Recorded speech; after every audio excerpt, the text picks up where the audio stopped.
पहचाने, अपने को भी पहचाने और ये देह को भी पहचाने। अब यहाँ पे मेल विमेल कहा गया है। पौलुस कहता है अंधकार और ज्योति से कोई मेल नहीं है। तो यहाँ पार्थिव देह और स्वर्गीय देह से भी कोई मेल नहीं है, उसे कोई संबंध नहीं, एक दूसरे के अगेंस्ट में। अगर हम यह बात को जानते हैं कि हमारा रियली में स्वर्गीय देह, हम स्वर्गीय देह के भागी हो गए हैं, यह हमारा ये विश्वास है, तो एक तरफ ये भी देखें कि एक पार्थिव देह भी है। अगर हम पार्थिव देह को ना पहचान पाएंगे तो हम उससे अगर मिल जाते हैं, उससे हमारा रिलेटेड हो जाता है, रिश्ता हो जाता है, या हमारा मेल उससे होता है, तो हमारा जिंदगी है ना धोखे में पड़ जाता है। क्योंकि क्या कहें, नासमान और अमरता का मेल नहीं हो सकता, ये कहीं धोखे का भावनाएं है। इसलिए यहाँ पर हम लोग देखते हैं पार्थिव देह का तेज और है और स्वर्गीय देह का तेज और है, दोनों का तेज एक सा, एक रोशनी का सा लगेगा, लेकिन तेज में अंतर है, सोच में अंतर है, प्लानों में अंतर है, कार्यों में अंतर है, प्रेरणाओं में अंतर है। वो भी सोचेगा, पार्थिव देह भी सोचेगा, अच्छा ही सोचेगा, लेकिन इसमें डिफरेंस है। उसकी सोच भी अच्छी होगी, लेकिन विनाश काले विपरीत बुद्धि की तरह होगी। तो ये पार्थिव देह का तेज है, उसमें भी विवेक होगा, उसमें भी प्राण होगा, उसमें भी बुद्धि होगा, उसमें भी नॉलेज होगा, उसमें भी सब कुछ होगा, समझ होगा, लेकिन विनाश का।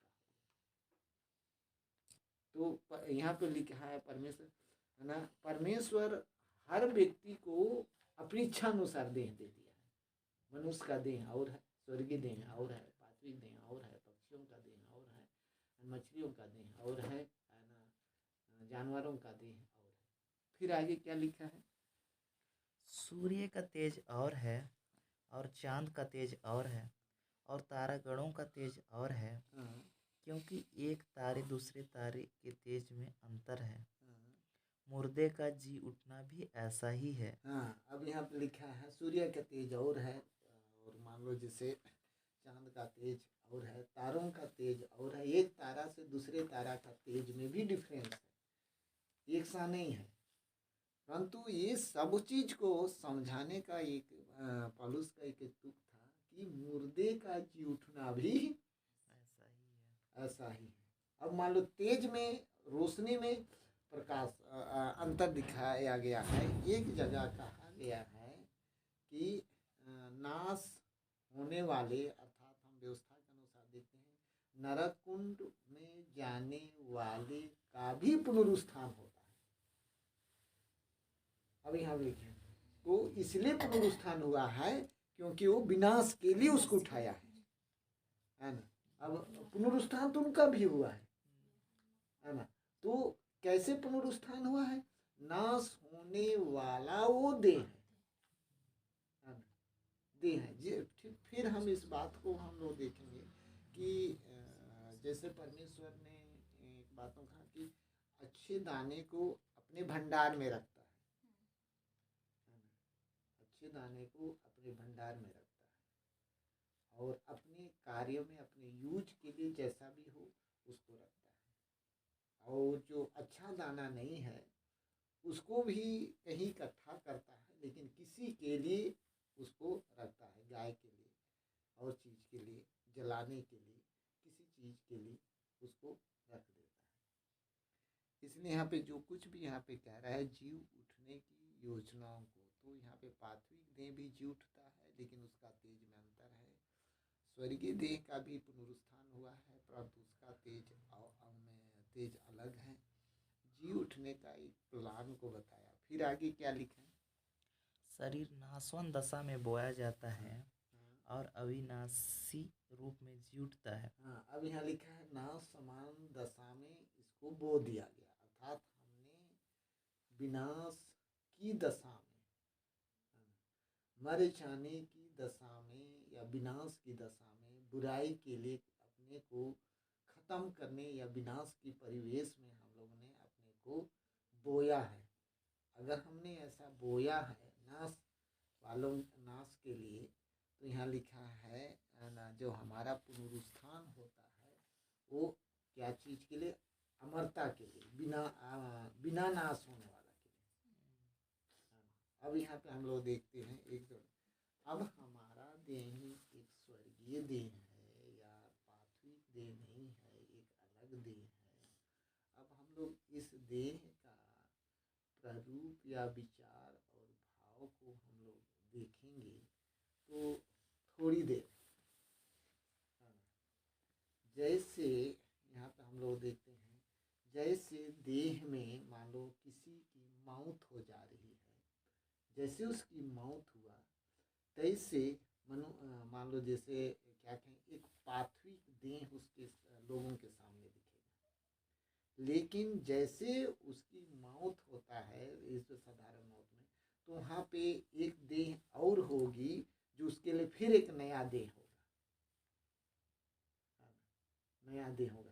यहाँ पे वो पार्थिव देह को मान लो समझने के लिए मिट्टी में दफन कर दिया गया, वो देह को दफन कर दिया गया, लेकिन उसके जो आत्मा जो थी वहाँ पे उसको एक नया देह फिर मिला, और नया देह के साथ मान लो वो चला गया।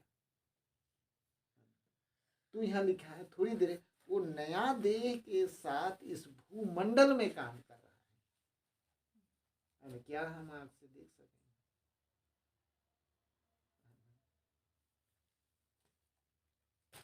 वो नया देह, वो कहीं नहीं गया है ना, समझ। वैसे ही हमारा पाप का शरीर जब मर जाता है, जिस दिन हम पाप के लिए मर जाते हैं, है ना, और अच्छाई और सत्य के लिए जब हमारा पुनरुत्थान होता है, तो नया देह और नया देह के साथ ही काम कर रहा है ना।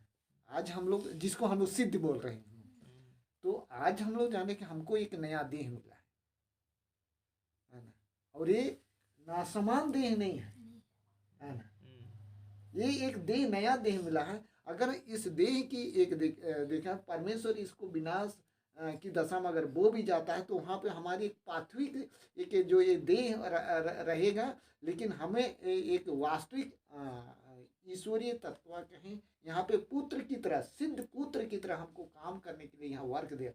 अगर जब हम लोग देखते हैं कि हमारे एक मौत हो जाता है, तो वहीं पे हमारा पुनरुत्थान होगा, तो उसको फिर एक देह मिला देगा।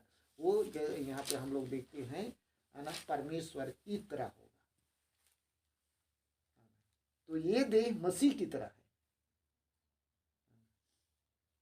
जिसमें हम काम कर रहे हैं। इसलिए यहाँ पे ये पुनरुत्थान के संबंध में यीशु मसीह पौलुस ने यह जिक्र करता है। तो अभी तुम्हारा यहाँ पे लिखा है कि सूरज का तेज और है, और चांद का तेज और है, और तारागण का तेज और है ना। एक तारे से दूसरे तारे का में भी तेज में अंतर है, ऐसे ही जी उठना भी है। चलिए फिर आगे पढ़ लेंगे। वह अनादर के साथ बोया जाता है और तेज के साथ जी उठता है। निर्बलता के साथ बोया जाता है और सामर्थ्य के साथ जी उठता है।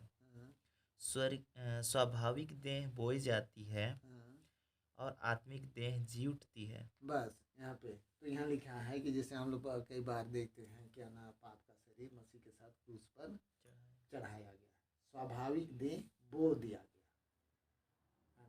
इसलिए वहाँ पे हम ये विश्वास करते हैं कि यीशु के साथ हमारा वो स्वाभाविक देह, पाप का देह जैसे क्रूसित हो गया है, यीशु पुनरुत्थित हुआ है, हम ये विश्वास करते हैं, तो हमें एक ऐसा देह मिला।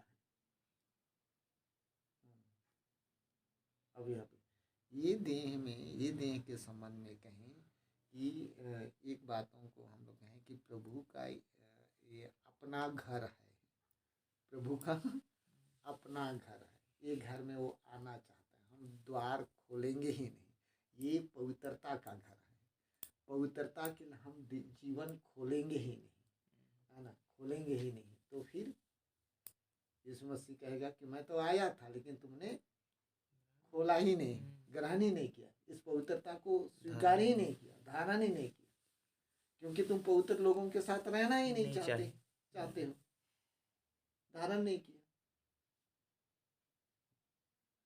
तो जब लिखा है तो हम पवित्र लोगों के साथ रहने के लिए जो हमारी जीवन में एक विश्वास है, तो हम इस चीज को धारण करेंगे, है ना। फिर आगे क्या लिखा है?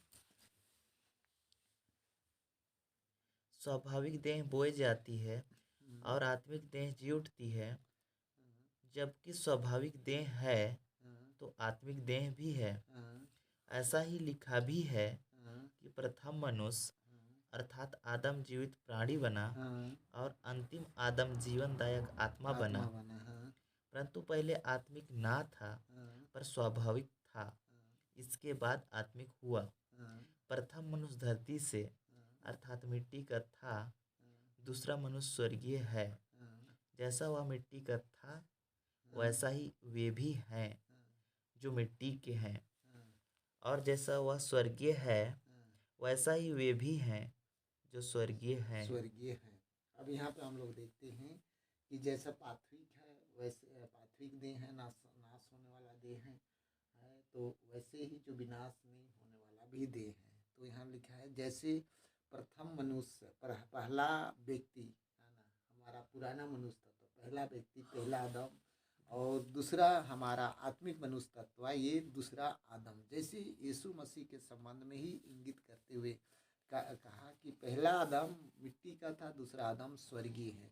और फिर आगे कहता है जैसा मिट्टी का है वैसे ही और भी मिट्टी के हैं, और जैसा वह स्वर्गीय है वैसे और भी है। अब हम थोड़ी देर देखें, यीशु मसीह एक बातों का कहा, मैं क्या कहा, मैं इस जगत का नहीं हूँ। एक बातों को कहा, हमारे पास एक प्रमाण होना चाहिए, है ना, कि हम अमेरिकन के हैं कि इंडियन के हैं, है ना। प्रमाण होना चाहिए ना कि हम अमेरिकन के हैं कि इंडियन के हैं कि जर्मनी के हैं, प्रमाण होना चाहिए कि तब। तो यहाँ पे यीशु मसीह कहा कि मैं इस जगत का नहीं हूँ, यदि विश्वास नहीं करोगे तो जाओगे। बस सीधा सा बोला, जाओगे, बच तो नहीं पाओगे। ऐसे ही अब हमारा जिंदगी कोई प्रमाण प्रूव कर रहा है कि हम भी इस जगत के नहीं हैं। अब चलो तो बस है ना, हम भी जगत के नहीं हैं। इसलिए यीशु मसीह कहा, कौन है मेरा भाई, कौन है मेरी माँ, है ना। ये जगत का रहता तो कहता ना कि मेरे बाबा हैं, मेरे आयो हैं, मेरे भैया हैं, भाभी हैं, है ना। अब निराला मसीह के होके देखो, तब हम कह सकते हैं, डंके के साथ कह सकते हैं, मैं धर्मी व्यक्ति हूँ। बस कोई डिफरेंस नहीं है, कोई फर्क नहीं है। हमारा अंतरात्मा ही गवाही दे देगा कि मैं कोई साधारण व्यक्ति नहीं हूँ, आत्मा ही गवाही दे देगा।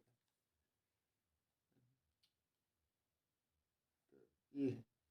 तो जैसे हम आज परमेश्वर के वचन पर जब चिंतन करते हैं, उसके विचारों भावों पर हम मनन करते हैं, तो जैसे मिट्टी के हैं, बहुत से लोग मिट्टी के हैं। आप मिट्टी के हैं तो मिट्टी के बर्तन का मेल होगा ना, है ना। और आप स्वर्गीय हैं तो स्वर्गीय बर्तन का मेल होगा।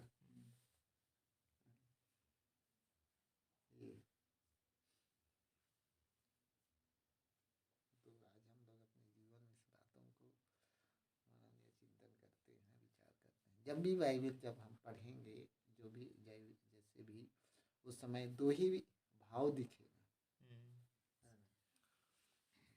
जब अब हम जैसे जिस भाव में हैं, है ना, और शेष मानव किस रूट में है,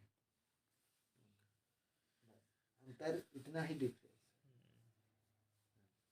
अब उनके लिए भी विचार है, हमारे लिए भी विचार है, दोनों के लिए रखा गया है। हाँ, उनकी जिंदगी का भी के लिए कैसे चलना उठना करना है, उनके लिए भी है, हमारे लिए भी।